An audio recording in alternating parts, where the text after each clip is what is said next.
Boa noite, olá a todos. Estou aguardando vocês chegarem.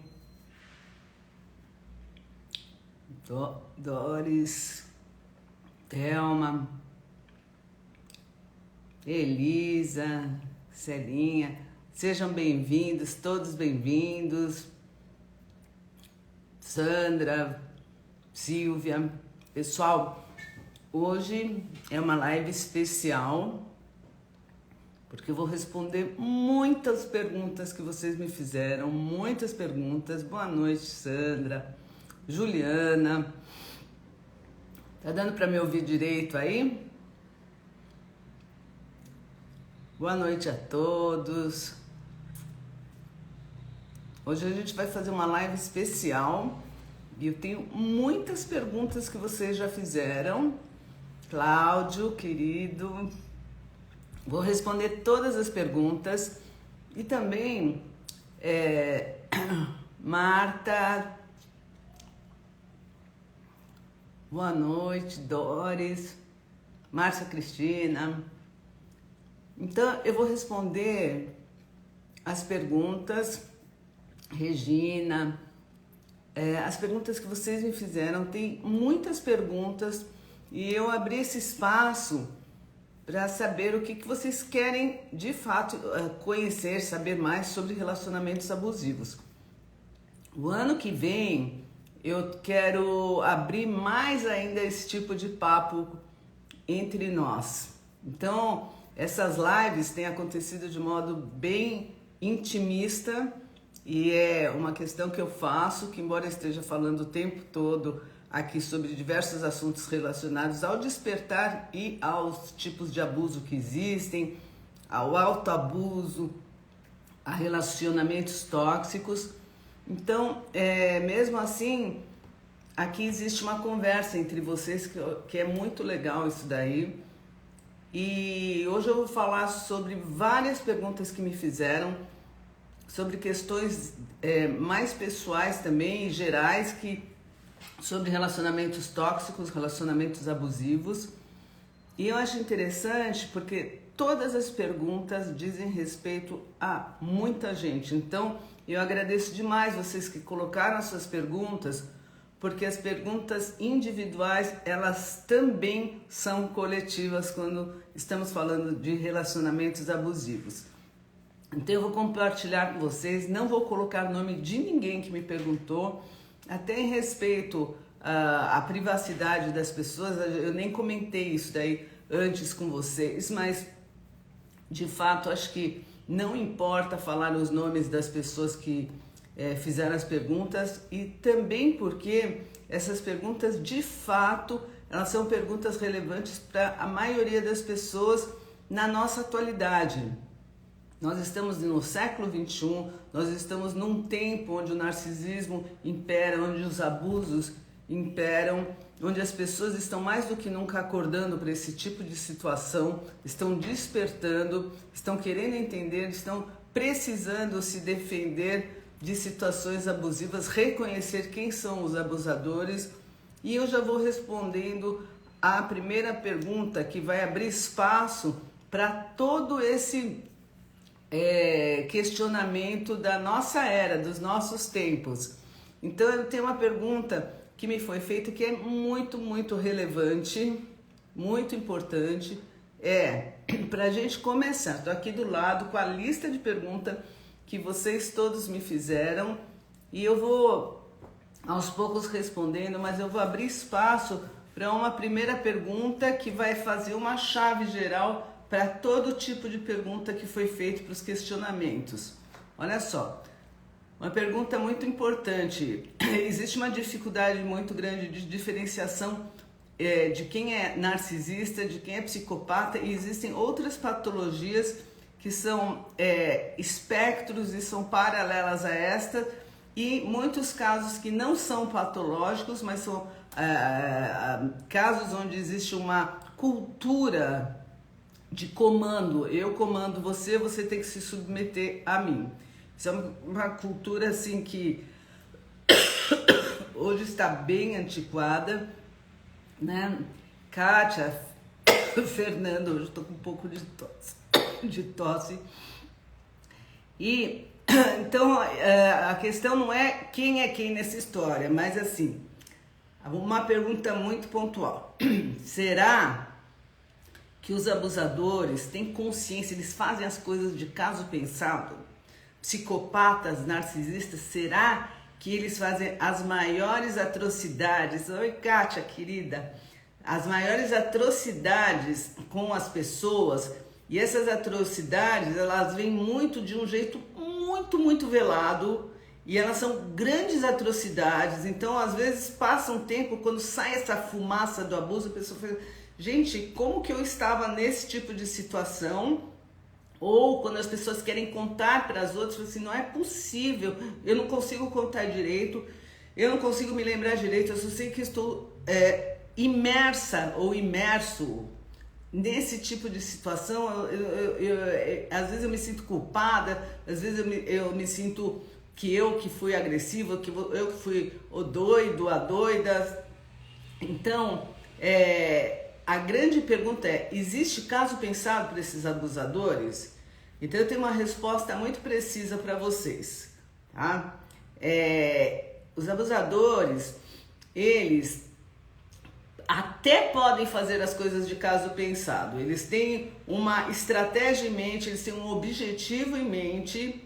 Muitos deles não têm clareza sobre o objetivo, mas eles se acham magnânimos, então esse não é um objetivo explícito, mas eles precisam do suprimento narcísico e eles vão conseguir ficando num lugar de controle e poder sobre o outro.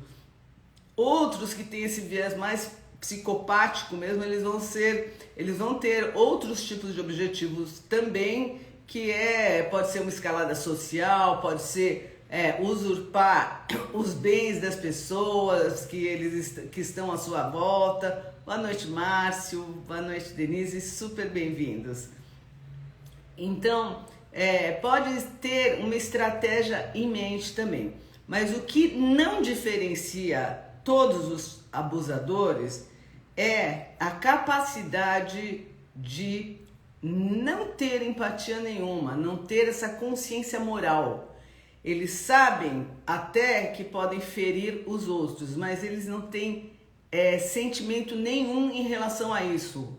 Isso não provoca absolutamente nada neles, a ponto dessas pessoas, em casos mais graves, fazerem atrocidades com animais também, desde crianças, e tudo ok. A gente tem histórias assim muito assustadoras de pessoas que estão se relacionando, entre aspas, afetivamente, e que fazem inclusive atrocidades com animais / pessoas, só que com as pessoas de um modo sutil, porque eles sabem que aqui dá cadeia, dá prisão e dá vários outros tipos de denúncia. Dani, querido, super bem-vindo também. Então, o que acontece? Acontece que existe esse ponto que é uma resposta que já abrimos espaço para todas as outras perguntas. Não existe consciência moral, não existe algo que mova um olhar de compaixão, de culpa. Existe sim teatralização. No caso do narcisista, ele pode ficar irado e pode ficar chateado se ele não sentir que esse suprimento narcísico de enaltecimento do ego, do eu deles, está sendo suficientemente bom. E para eles, infelizmente, nunca é bom. Então, eles sempre vão estar na sensação de que precisam mais, de que precisam sugar mais das suas vítimas escolhidas. Então, para começar a nossa história, não existe empatia. Existe ações deliberadas, existem essas ações sim, mas são ações que as pessoas se colocam justificativas até quando machucam os outros. Essas justificativas são interessantes porque elas costumam surgir na adolescência, quando o adolescente ele se auto-justifica adoecidamente porque ele merece X ou Y a favor dele, porque ele sofreu aqui, ou porque ele foi magoado ali e ele vai se dando créditos e ele vai perdendo a própria medida do que é razoável e do que é empatia, tá? Então fica uma visão só para si mesmo e se distanciando dos outros à sua volta. Se vocês tiverem mais perguntas ao longo dessa live, vocês podem fazer, eu estou totalmente aberta. Hoje é uma live para responder questionamentos sobre o que é abuso, sobre as suas infinitas facetas, sobre todo tipo de questionamento que vocês podem ter, sabendo que esses questionamentos eles são super bem-vindos, porque é compartilhado com a maioria. A maioria das pessoas tem o mesmo tipo de questionamento. Então eu vou começar sem dizer nomes, sempre sem dizer nomes para poupar as pessoas, porque não quero expor ninguém. Mas vou colocar aqui, todo marido controlador é abusivo? Por que ele sente a necessidade de controlar? É porque não confia? O Márcio escreveu aqui, quando não existe culpa ou arrependimento, não pode haver amor ou gratidão. 100%, Márcio, é bem isso mesmo, é bem isso, não tem sentimento algum. Muito bem, aqui essa pergunta, se existe, estou lendo aqui porque tem várias perguntas, tá? Depois vou ler as perguntas que vocês estão fazendo aqui hoje também, tá? Então assim, todo marido controlador é abusivo, o controle já por si só é uma forma de abuso. Aí eu vou dizer que sim, o excesso de controle é uma forma de abuso. A gente não pode esquecer que existem 1001 facetas desse tipo de controle. Às vezes precisa sim ter um controle importante aí sobre algumas questões familiares. Se você está querendo fazer uma poupança com fim comum, existem os combinados entre os casais, mas quando a gente fala de um controle excessivo que ultrapassa todas as fronteiras do que é razoável, sim, ele é abusivo e ele, de fato, aqui está a pergunta, é porque ele não confia?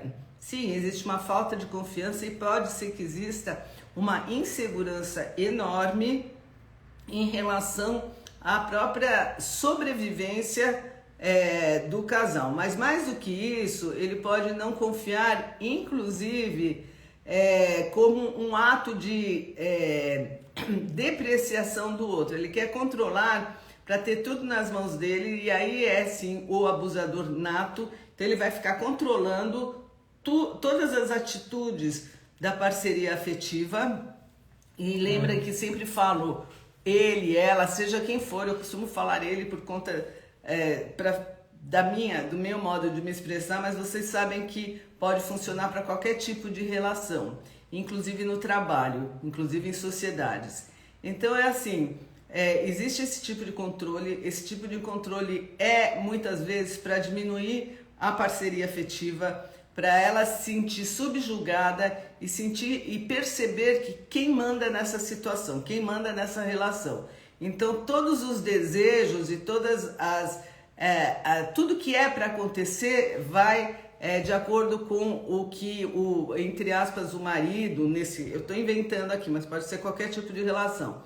Então existem muitas mulheres, inclusive, que ganham o próprio dinheiro ou que elas acabam entregando ou abandonando a profissão e que para comprar uma roupa, para comprar alguma coisa diferente, elas precisam que esses maridos deem aprovação, se eles acham que vale a pena ou não. E aí também vai um tipo de cultura e um tipo de relação que já tem um contrato de que você tem que se submeter, porque se você não se submeter, algo de muito ruim vai acontecer nesse tipo de relação. E também por uma coisa cultural de que muitas mulheres que entram nesse tipo de relacionamento já submetidas a esse tipo de comando, tá? Então, assim, outra pergunta, como provar que alguém está sofrendo um relacionamento abusivo? Então vamos dizer que você tem alguém na família que está passando por um relacionamento abusivo e essa própria pessoa não percebe o quanto que ela está sofrendo, o quanto que esse relacionamento é abusivo. Então, existem muitas situações que podem ser evidenciadas para a vítima, mas a gente não pode esquecer que essa vítima, quando ela entende, ela pode estar no processo também de negação, e aí é muito complicado porque é o desafio da pessoa de se autoajudar e de ter esse tipo de despertamento. Eu conheço várias famílias que são submetidas a situações de abuso e que existe um medo, um terror aí de inclusive enxergar que existe o abuso.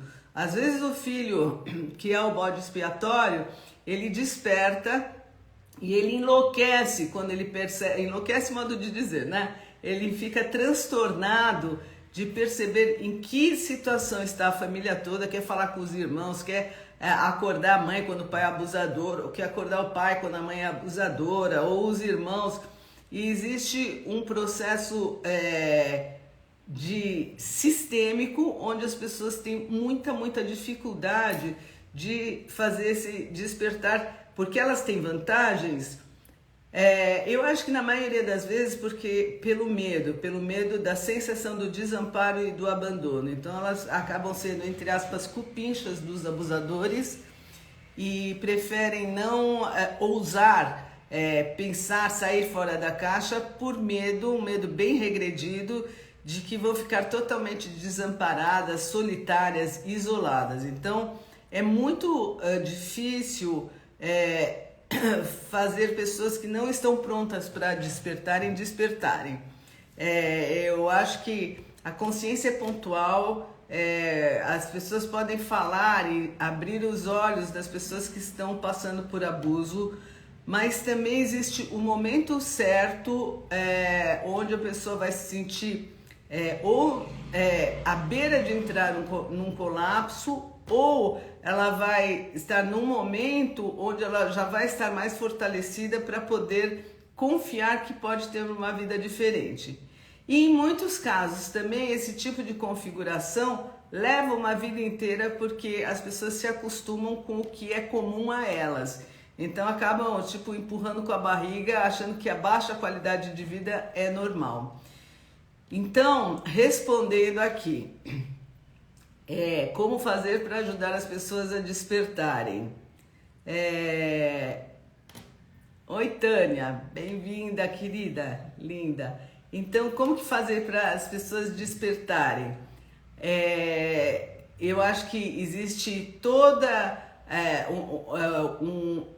uma conversa, existe o estar junto, existe a empatia com as pessoas que estão de fato passando por relacionamentos abusivos, mas existe também um lugar de ficar junto, estar dando apoio e a pessoa levar o próprio tempo para poder fazer o próprio despertar. Então aqui tem a Tânia, né? Eu despertei, mas não consigo sair fora. Já vou falar sobre isso também, que tem a ver com esse ponto de maturação, de você chegar numa maturação onde os teus recursos vão ficando cada vez mais fortes. Tem uma outra pergunta aqui que eu vou engatar nessa questão aqui, que é muito interessante. Como que a pessoa consegue se resgatar de volta, ter prazer na vida, se ela está há tantos e tantos anos oprimida, reprimida, sendo controlada, acuada, e de repente ela desperta e quer começar a se resgatar e não sabe nem o que gosta mais, não sabe nem quais são os seus próprios gostos. Então uma das perguntas aqui que é bastante contundente é isso: como que eu posso ter sabor na vida de novo? O que eu gosto, o que eu não gosto? E como que eu, de fato, eu posso sair desse relacionamento abusivo, mas totalmente resgatada. Como que eu já saí desse relacionamento abusivo, mas eu não sinto que eu sou dona da minha própria vida, eu não sei nem o que eu quero, eu perdi todos os meus gostos, é como se eu só vivesse em função de agradar o outro e eu não sei nem quem eu sou. Então tem uma dica muito importante que eu dou e que costuma funcionar muito, e vou passar essa dica para vocês, mesmo para aquelas pessoas que acham que não vai acontecer mais nada na minha vida, eu não tenho prazer para nada. Vamos lembrar que as pessoas que saem de relacionamentos abusivos, que precisam se fortalecer aqui no emocional, precisam fazer uma mudança neurológica, porque a parte neurológica, imaginem vocês que vocês estão brecados o tempo todo e não conseguem fazer esse tipo de exercício, porque estão assim o tempo todo acuados. E aí vocês se veem livres e podem fazer isso aqui. Só que nem força para fazer isso aqui vocês têm mais. O mesmo aparece para o cérebro, então tem que ir aos poucos, e sentindo prazer aos poucos dessas conquistas. E como que vocês podem fazer isso daí? Fazendo essas mudanças de cenário no dia a dia, para fazer esses exercícios aqui, neurológicos, pouco a pouco. Então, não menosprezem as dicas que eu vou dar, porque pode parecer para muitos dicas tolinhas, mas elas são extremamente importantes, tá? Por exemplo, eu estou com sede, eu vou beber água. O que eu vou fazer? Eu vou sentir o prazer de beber água. Então eu tenho um ato de consciência de sentir o prazer da água descendo na minha garganta e eu me satisfazendo. Então eu vou pontuar todos os atos que me dão prazer. Eu vou gerar novos atos que me dão prazer. Como que eu vou fazer isso daí? Eu vou sentir a cada momento as situações de prazer. Por exemplo, eu estou com a mão aqui no computador, ele está gelado, está me dando prazer colocar a mão no computador que está aqui do lado, que está com uma lista aqui de perguntas de vocês.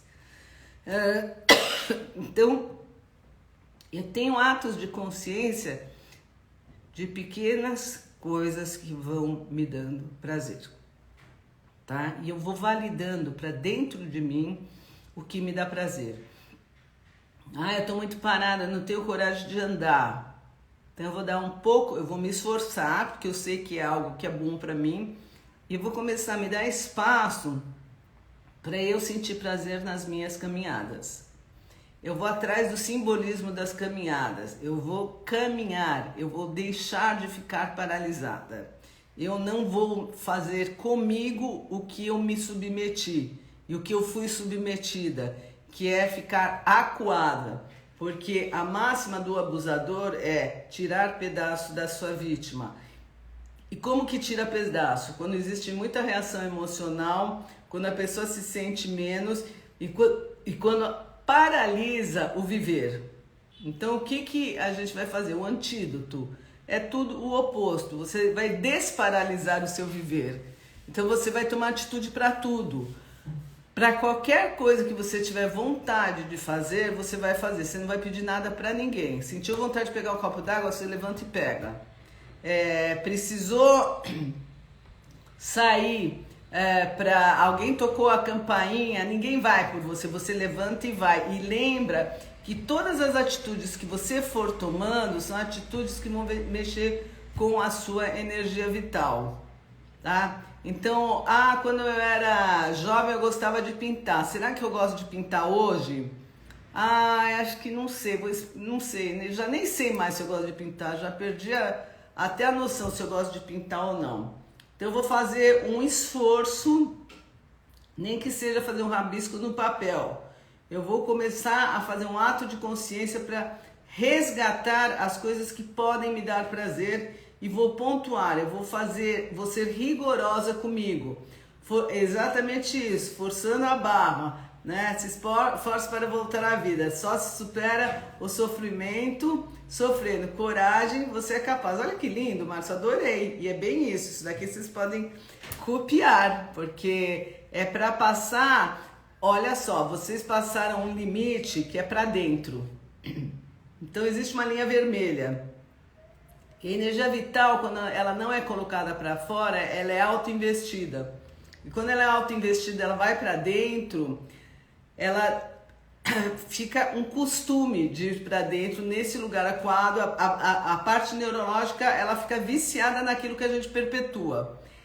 Agora, existe uma transição para ir para fora com a energia vital de novo, porque vocês já tiveram isso daí. Então vai precisar de um exercício de no mínimo 21 dias para vocês fazerem esse exercício de passar essa linha vermelha para fora, colocar a energia vital para fora. Vai precisar de um esforço? Vai. Mas também vai ter o reconhecimento dos pequenos prazeres, que com o tempo eles vão se tornar grandes prazeres de êxtase. Êxtase em todas as áreas da vida. Esse é um ponto super, super importante do autorresgate, respondendo aqui várias perguntas ao mesmo tempo. Aqui, como me recuperar rápido? Não vejo mais resultados. Está aqui o resultado, estou sem brilho. Vai no espelho, vai se maquiar, vai se pintar, vai se arrumar, estou sem força. Você vai fazer com um ato de consciência, de se esforçar além daquilo que você acha que dá conta nesse momento. Então, aqui tem uma história um pouco mais extensa. Vou ler para vocês e vou comentar com vocês. Algumas histórias aqui são mais extensas, mas eu acho que vale porque cada cenário vocês podem abstrair para outros cenários que vocês conhecem, tá bom?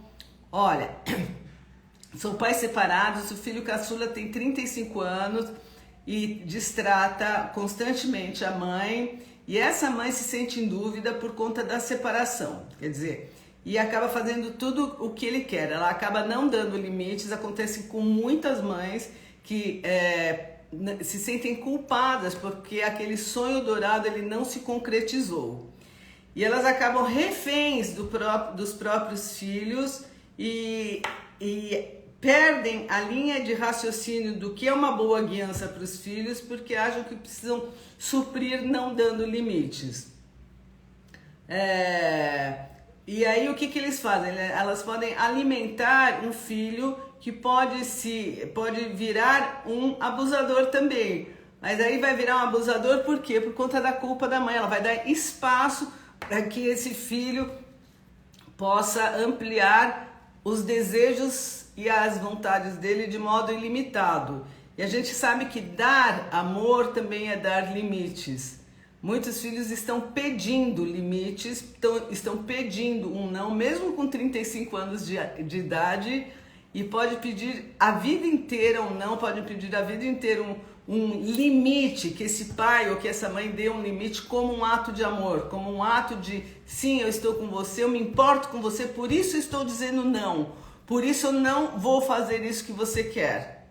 Esse é o jeito de dizer eu te amo também. E às vezes muito melhor do que você abrir mão de tudo, dando desejo, oferecendo para esse filho, para esses filhos, que eles tenham uma bolsa aberta, repleta de desejos que precisam ser nutridos, sem frustração nenhuma, a todo momento e a toda hora, porque você está com culpa. Então o problema é seu e você acaba estragando o seu filho. Então presta atenção nisso. Então ele vai acabar tratando as mulheres de forma depreciativa. Ele pode ter insegurança sobre a própria sexualidade, por exemplo. Então, ele talvez trate as mulheres de modo depreciativo, até porque ele tem uma expectativa, pode ter uma expectativa e criar uma imagem negativa das mulheres, porque as mulheres não dão o suporte que ele precisa, que é um não. Que eu não quero saber. Você pode se jogar no chão. Adulto faz isso de modo sofisticado, gente.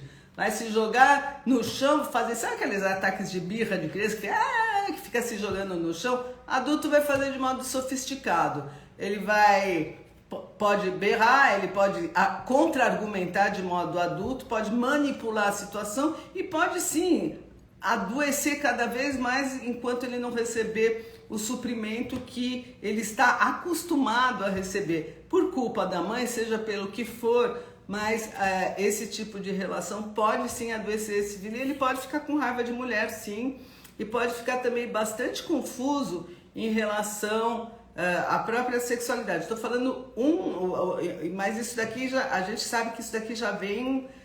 Não vou colocar esse ponto como um ponto de referência porque a mãe é assim, ou de outro jeito, porque a gente sabe que isso daqui, eu pelo menos acredito que é inato, isso aí é da pessoa e cabe a cada um descobrir qual que é a sua orientação, que isso aí não tem nada a ver com nada daqui.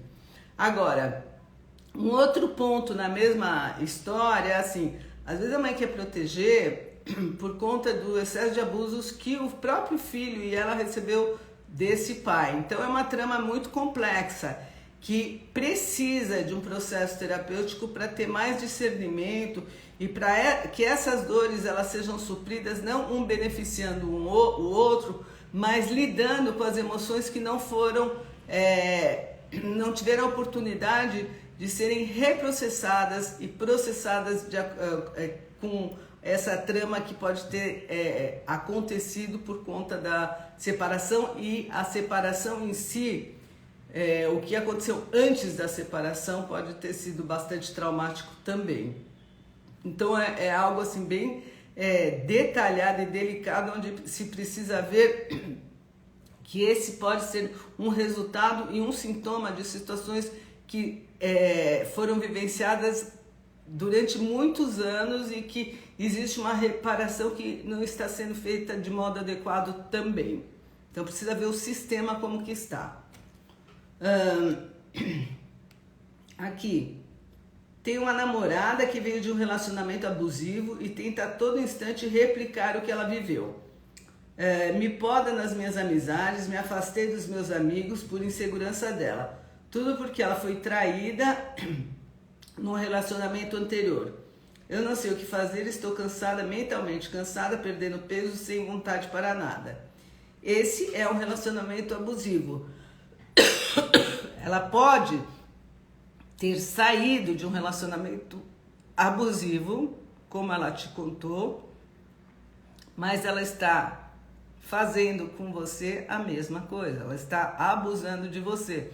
Está dificultando que você tenha relacionamentos e provavelmente ela, quando você coloca que você está mentalmente cansada, é uma relação que deve ser muito argumentativa, onde você fica com dificuldade até de argumentar e mistura com a parte afetiva. Então eu preciso que você se distancie um pouco da relação. Veja de fato o que está acontecendo, independente dessa pessoa ter passado por um relacionamento abusivo, se ela passou ou não, o que está acontecendo na relação agora também é abusivo. Então, dá uma distanciada desse processo e veja aonde que está pegando para você, que você está com dificuldade de colocar os seus próprios limites e se existe espaço para você colocar os seus limites. Porque se não houver e for cansativo o tempo todo, a melhor forma de você ganhar este jogo é sair do jogo. Porque aí não tem solução possível que você possa argumentar, porque você vai do nada para lugar nenhum. É uma agenda emocional, exatamente isso, Elza. Ver qual que é a agenda emocional da pessoa que você está e como que você fica na sua agenda emocional. Aqui tem outra questão. Depois de muitas feridas, é difícil confiar na própria intuição. Então, depois de muitas feridas, aqui está a minha resposta. Como que você pode confiar na sua intuição? A tua intuição, ela reside, em primeiro lugar, no teu próprio corpo. Então, você vai precisar observar a reação do seu corpo. Então, se você vai para um novo relacionamento afetivo, o teu corpo, antes da tua mente, ele vai dizer se está compatível ou não. E eu não estou falando de atração, não. Eu estou falando de bem-estar. Quando você começa a pensar muito, se dando desculpas, explicando as suas sensações corporais, você está fugindo do seu anjo da guarda. O seu anjo da guarda 100% funciona. Minha tia me emprestou seu livro Sequestradores de Alma, está sendo essencial no meu processo de separação. Que bom, Giovana, que possa te ajudar muito, meu livro. Então, pessoal, presta muita atenção, tá? Porque existe o teu anjo da guarda, que está exatamente nessa sensação. Tanto é que quando as pessoas vêm no meu consultório, um dos ensinamentos mais importantes que eu falo e que a gente passa e repassa é a sensação no corpo. Quando as pessoas se viciam a levar a sério a sensação do corpo, tá 90% resolvido. 90%. As questões traumáticas que vocês passaram também fica como memória no corpo. Precisa ser reprocessada e ainda assim é muito importante, porque essas sensações corporais, muitas vezes elas vão dar um gatilho para mostrar que esse caminho não é bom. Agora, o pensamento que vem, ele pode ser um pensamento que vai deturpar muitas das percepções iniciais que vocês vão ter e que são as percepções mais básicas e as que mais funcionam. Tem algumas pessoas também que elas têm uma percepção como se elas estivessem ouvindo alguma coisa, né? Então eu falo assim, sai dessa história aí que isso aqui não vai dar em nada.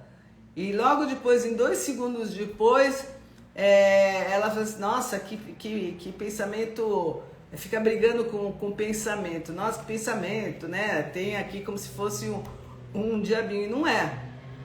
Não é. Se você ouvir esse pensamento e se ele está associado com a tua primeira impressão que está no corpo, você vai ver que você está indo para esse caminho e levar a sério que você está indo num caminho de autoproteção, tá? Aqui tem outra pergunta muito interessante. É possível o abusador fazer o descarte e nunca mais voltar? Quais são as fases de uma pessoa em relacionamento abusivo até ela conseguir sair dele? Então são 2 perguntas muito importantes aqui, tá? Olha só, primeira coisa, o meu tio, ela estava num relacionamento todos os dias. Depois eu olho aqui, tá? Márcia, a intuição nunca erra. Nunca berra, ela sussurra, é verdade, confio. Os abusadores corrompem os traços empáticos. Ela fala assim, tchum, assim, uma vez e depois ela não volta mais, gente. O que volta é pensamento que não é mais, faz parte da intuição. Então, olha só. Aqui tem uma questão interessante, né? Que o abusador pode fazer o descarte e nunca mais voltar. Se ele perder interesse no objetivo dele com você, ele vai fazer o descarte. Vou dar 2 exemplos aqui. Se for um narcisista e ele encontrou alguém que seja mais interessante, facilmente ele vai fazer o descarte. Facilmente.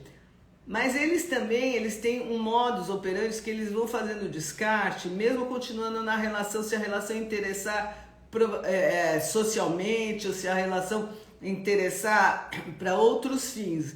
A pessoa já vai estar totalmente descartada, ele vai estar com outros casos, gente, lembra sempre que quando eu falo ele, pode ser para Erix, tá?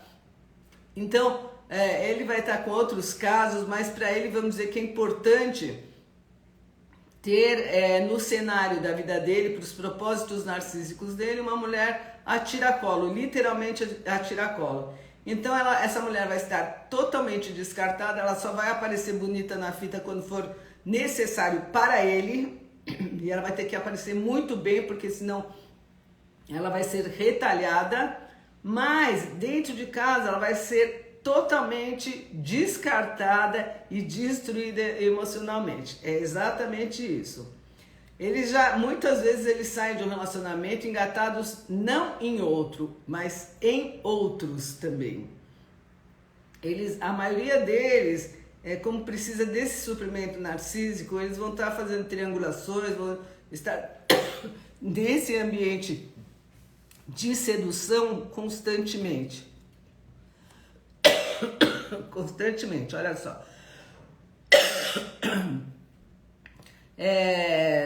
As fases da pessoa para ela sair de um relacionamento abusivo, primeiro ela vai precisar ter consciência, ela vai precisar entender exatamente que tipo de abuso que ela está sofrendo, escrever todos os abusos no detalhe para entender, para sair essa nuvem de fumaça.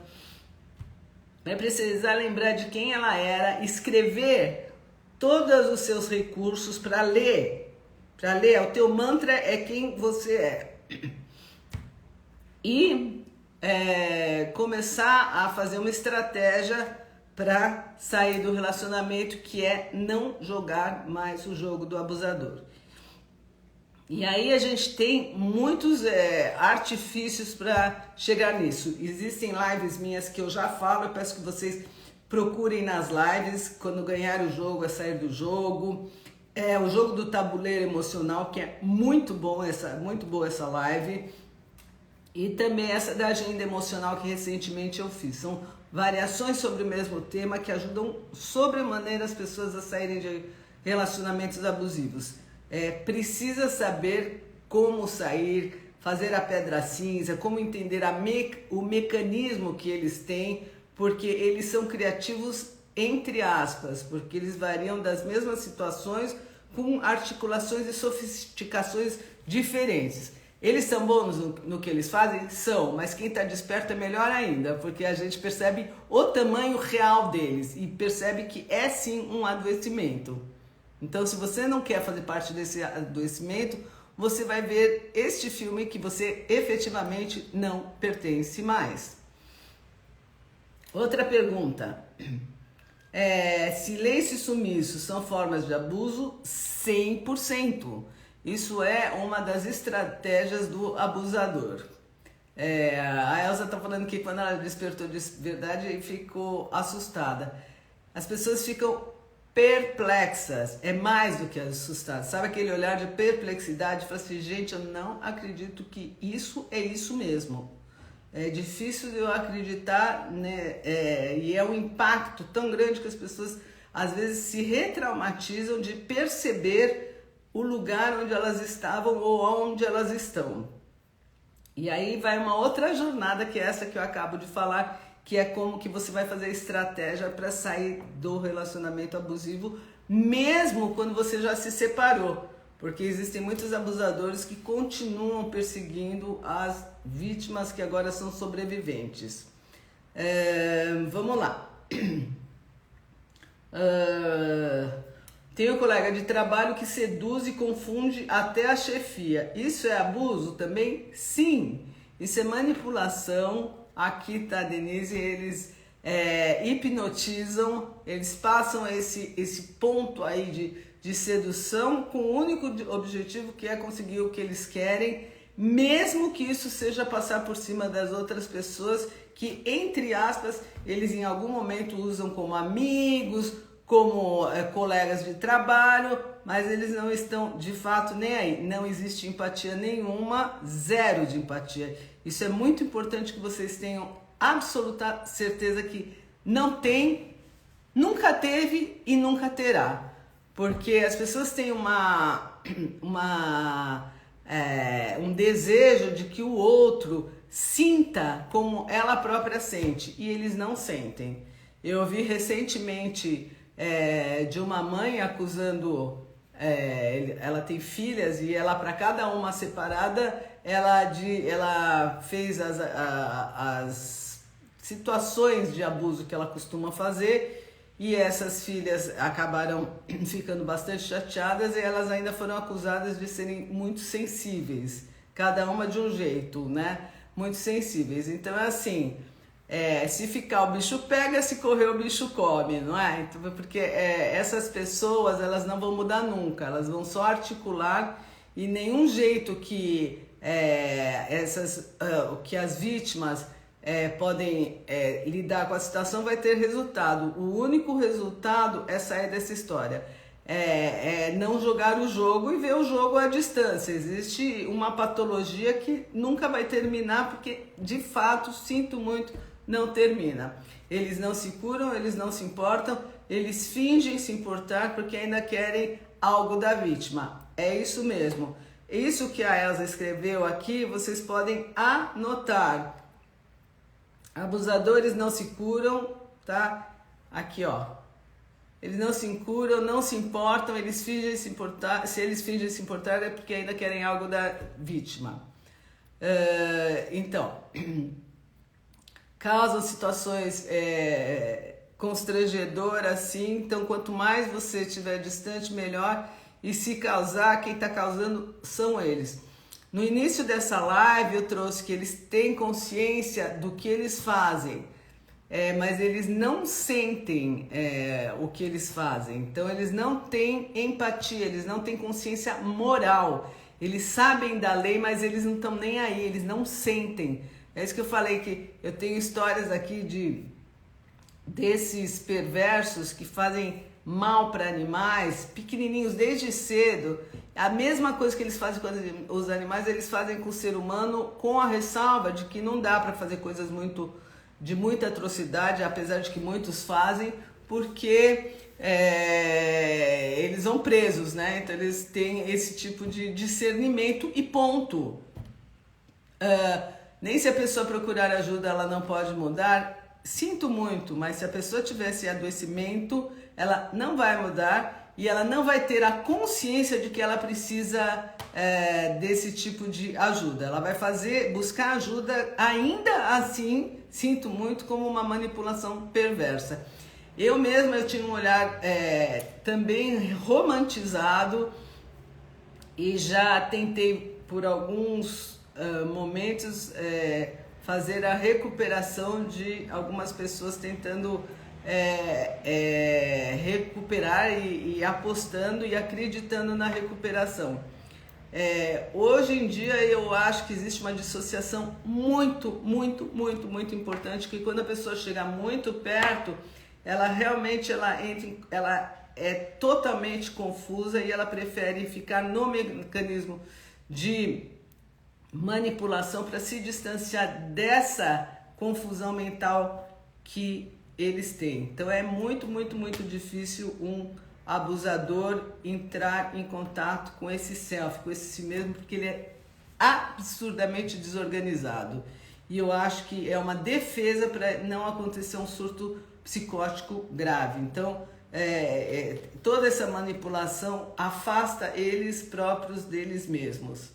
Tá? Então fica tudo projetado no outro, situações mal resolvidas ficam projetadas no outro, e tudo que eles não gostam deles próprios também fica projetado no outro. Não adianta ir a psicanalista que não seja especializado no assunto, eles ficam até piores nas atitudes em casa, porque ganham força nessas situações. Então, eles aprendem, eu já falei até para vocês que existe uma série na BBC que mostra que os abusadores, esses que são psicopatas, e eles ficam presos porque cometem delitos muito severos, e tem todo um estudo, tem o Rochas, tem um estudo sobre o grau de psicopatia. Eles tentaram regenerar no sentido de deixar as pessoas melhores. E eles fazem os testes, não muda nada, e ao contrário, alguns que foram soltos, eles se sofisticaram porque aprenderam mais como agir, né? Bom, quem que muda são as pessoas que são vítimas. E muitas vezes o abusador perde o interesse porque não tem mais ressonância, porque não dá mais resposta. A pessoa que saiu do jogo, ela saiu do jogo mesmo. Então, não tem como esse abusador pegar de novo, porque não vai pegar. Vamos ver aqui. Aqui tem muitas outras perguntas. Eu acho que eu vou estender essa live para uma outra live, porque tem muitas perguntas e eu tenho certeza que vão surgir outras. Olha aqui. Porque mesmo sabendo que o parceiro é abusivo, eu sinto falta dele. Existe aqui o que eu sempre falo, que o abusador, ele tem a promessa de fusão. Fusão é quando uma pessoa se funde na outra.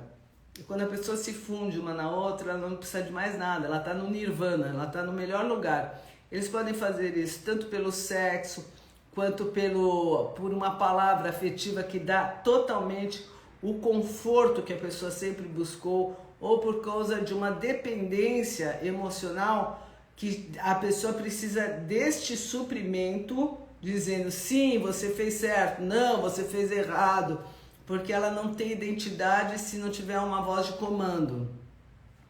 Essas pessoas precisam aprender a ter identidade, independente da voz de comando desse outro. É uma codependência sim, só que ela é 100% curável. Eu não gosto desses lugares, das pessoas que acham que vão ser codependentes a vida inteira. Não existe isso daí. Quem fica assim a vida inteira adoecido são os narcisistas perversos, psicopatas e afins. O lugar de codependência não é doença, é um estado que pode e deve e precisa ser curado, tá? E dá para curar, não 50, 20, 30%, dá para curar 100% e ir para totalmente um outro mapa existencial, tá?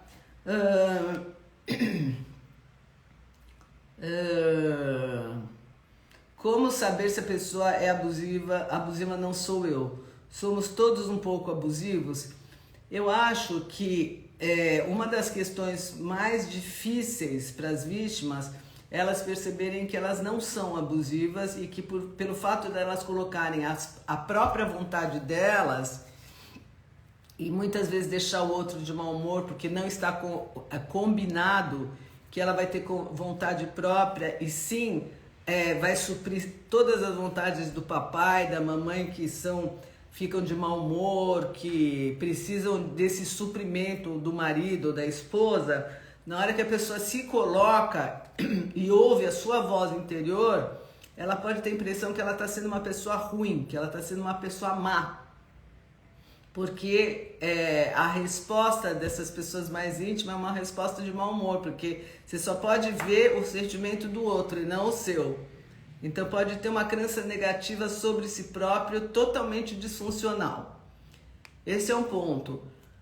Outra coisa, quando você se revolta de alguma coisa inapropriada que foi feita com você, esses abusadores, eles articulam ao ponto de você se sentir culpada, de você esquecer o que você fez e vão para outras histórias e falam demais, ou eles fazem o silêncio total para que você se sinta mal e fique em dúvida sobre a sua própria percepção. Por isso que eu falo para vocês, escrevam sempre.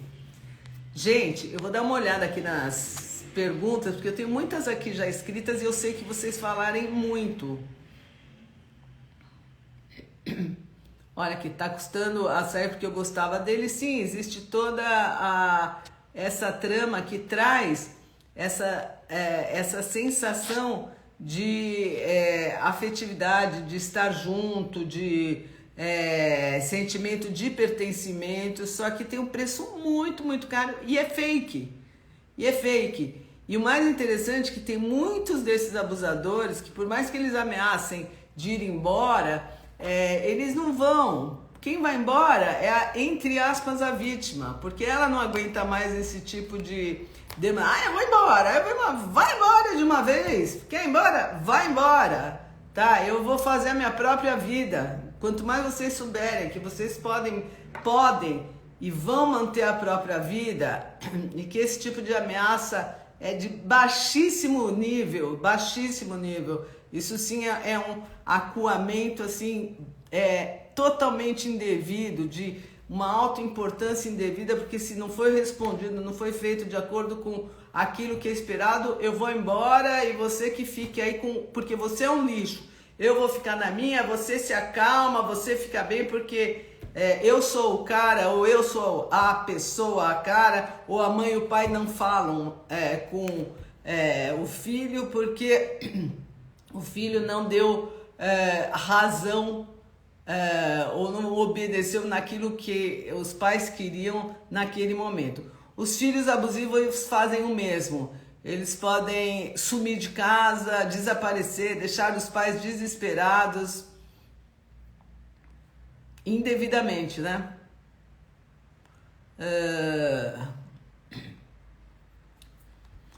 O narcisista pode tentar o resgate da sobrevivente mesmo sabendo que ela já tem consciência da personalidade adoecida dele? Bingo, 100%, porque ele não suporta derrotas, não suporta, ele vai querer, por raiva, por narcisismo, por ferida narcísica, resgatar e fazer a pessoa desver o que viu. Só que isso é impossível. Às vezes a pessoa até volta e por algum tempo esquece do que aconteceu. Mas isso daqui é um golpe que a pessoa leva, volta e depois sai de novo e não volta mais. Então, às vezes tem algumas fases de vai e volta até que a pessoa sai e não volta nunca mais. Isso quando a pessoa já despertou. E chega um momento onde as ex-vítimas, elas não conseguem nem chegar mais perto porque a pele não vai mais. E as pessoas falam assim, eu não vou voltar na situação, não vou voltar. Tem algo que me chama, que nem o canto da sereia, mas eu não volto. E com o tempo, a frequência vai mudando de modo tão drástico e tão saudável que zera qualquer tipo de desejo de resgate. Você pode até lembrar, olha, aquele momento era legal, tá, mas que horror, porque aquilo lá me leva para um calabouço que eu não quero nunca mais estar na minha vida. Então você pode até ter uma lembrança num salto para uma situação, mas ficar na situação, o teu mecanismo de defesa de sobrevivência jamais vai te deixar você voltar. É como se fosse aquela pessoa que foi viciada em cigarro, ficou com um mal-estar com o cigarro. Era gostoso fumar? Era. Vale a pena o mal-estar? De modo algum. Então eu posso até ter a lembrança de alguns momentos que era bom, mas é mortífero, mata. Então é idêntico a isso daí. Muito bem, gente, essa live vai ficar salva, vai ter muita coisa ainda para eu responder das questões. Se vocês quiserem, eu posso responder mais, fazer mais lives desse jeito, que eu acho que é muito válido, porque tem muita gente com muito questionamento. Então eu estou à disposição para promover despertamento e essa força de resgate das pessoas que estão precisando resgatar as próprias forças que estão aí, prontinhas para serem reiluminadas. Então, desejo um excelente final de semana, o resto de semana para vocês, e a semana que vem a gente se encontra para a última live do ano, tá bom? Um super beijo para vocês e quanto mais despertos, melhor.